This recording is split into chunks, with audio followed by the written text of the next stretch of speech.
Hello and welcome to a special edition of the Diz Unplugged from Universal Orlando. I'm Pete Werner, and we're joined today by Michael Roddy, who is the manager of show development here at Universal and one of the creative forces behind the very popular Halloween Horror Nights, which is going on now at Universal through November 3rd. Michael, thanks very much for taking some time to talk with us today. My pleasure. Happy Halloween.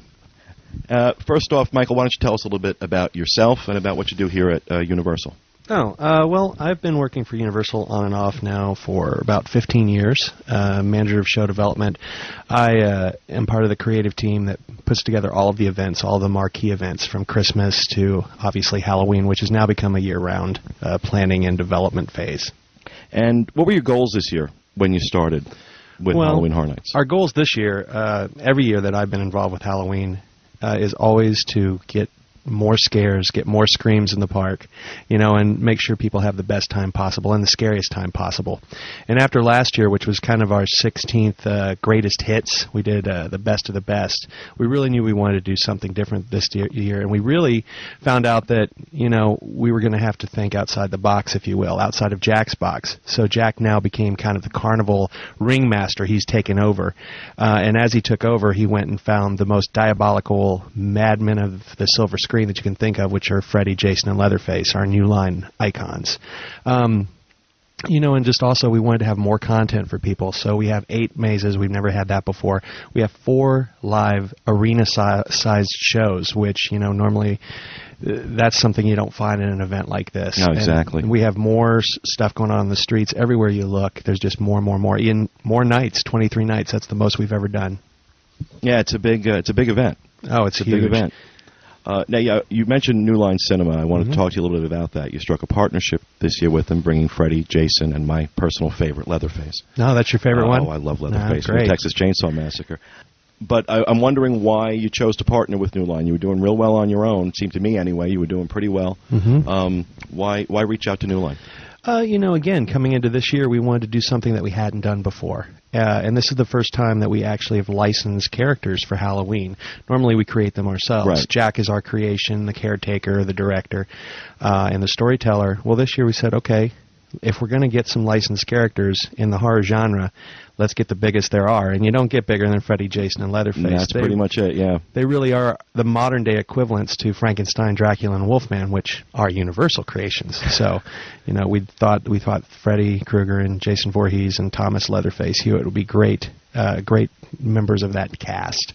Well, as you mentioned, Universal has a tremendous legacy in the horror genre. Many, many years, going back to almost the beginning of filmmaking. Yeah, well, Dracula just celebrated its 75th anniversary last year.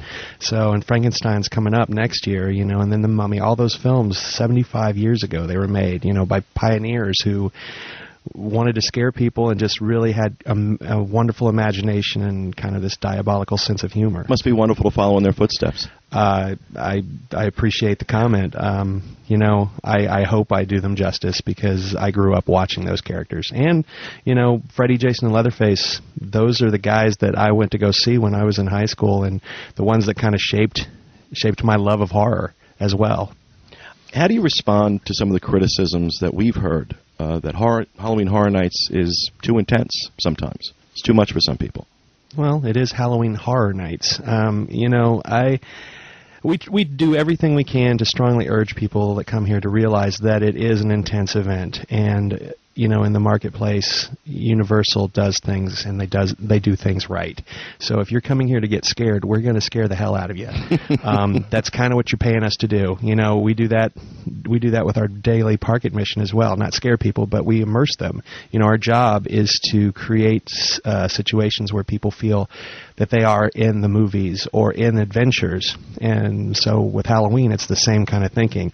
We're not just letting you be a kind of watching the scenario. You're an active participant in it. You're immersed in Freddy's house and Leatherface's house and Camp Crystal Lake.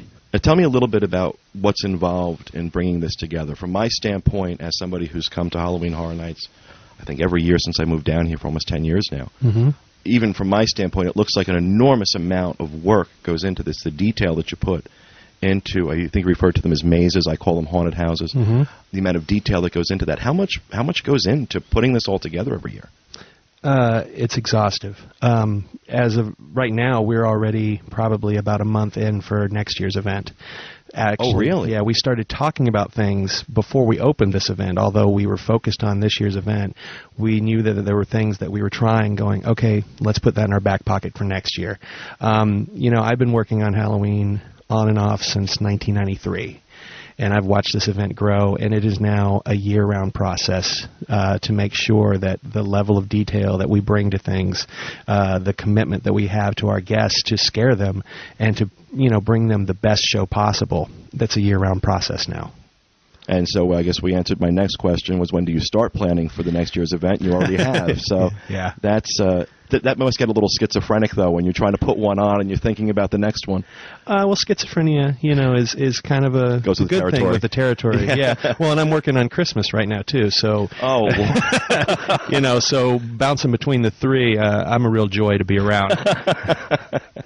I think one of the best things we experienced this year was the Lights On tour. We really loved the Lights On tour, cool. And gave that we gave that really high marks on our show a few weeks ago. Tell us some more about the tours that you're offering this year. Sure. The tour that you took, I believe, is called Unmasking the Horror. Correct. And what that is you get a really up-close look at how we design our haunted mazes, what goes into it, and then you get an interview kind of session with some of the designers. And we also take you through the history of the event and also the history of this year. So if you have an interest in, A, becoming a designer, or B, just wanting to know kind of as courage how these things are really put together, I strongly urge everyone. It's a great time. I'm actually going to do one right after I do the show. It's a magnificent. They're magnificent tours that you offer, and it really goes into a lot of depth. We were stunned with how in depth they were. And it's on a personal note, it's kind of an ego trip for us because we walk in and we're kind of rock stars. Yeah, and it's like, okay. I mean, they know more about me than some of my family members, which is hilarious. Well, I guess that kind of segues well into my next question with the increasing popularity of Halloween Horror Nights, especially among Orlando locals. Are you ever concerned about not living up to that expectation of being a rock star? And you have a reputation for putting on a great show every year.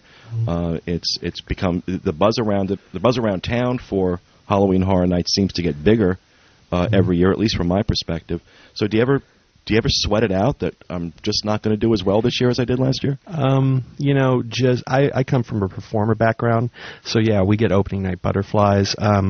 We have a pretty good formula that, and we do a lot of research into what's out there in culture, what's out there in entertainment, seeing, what's topical, what are people really afraid of each year, what's kind of the trend. So we feel pretty confident, but there's always that, you want your baby to succeed. And so far we've got 17 kids walking around that have scared the hell out of people. So. One question I've always had is what prompted the decision to move away, to go towards scare zones around the park? It used to be that when you'd come through, anywhere you were, somebody with a chainsaw would be like chasing you down the street. I love that. And now you've kind of limited it to certain areas of the park. Was that because of the intense factor, or was that just a logistical? That's an interesting question. In reality, if you walk around the park now, there really is nothing as a safe zone or marked as a definite scare zone.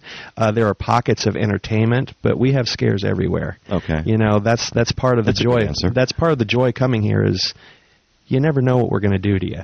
You think but you never really know. 100% sure. No. Can you give us any clues on what you're looking at for next year? I could, but then you couldn't walk out of this room. You'd have to kill me. I will tell you that there's some cool stuff that we're thinking about that would, once again, bring horror to life in a way that has never happened before. Well, I tell you, we've had a great time this year. Awesome. I've got my brother and sister coming in and their spouses coming in from Jersey tomorrow. 3 nights. Which exit? Well, he's in Edison. I think Edison is. I'm sorry, that's an old joke. I want to say 120. Yeah. But they're coming in. They've never done Halloween Horror Nights. Oh, that's awesome. So I've been talking it up to them all year. Once he told me he was coming in October, I'm like, you have got to go do this. Well, make sure you take them through the mazes. Oh, don't worry. No, we've got the express passes. Wonderful. We're all set. We are absolutely all set. Michael, thank you so much for taking the time to sit with us and to talk to our listeners about Halloween Horror Nights. For the Diz Unplugged, this is Pete Werner.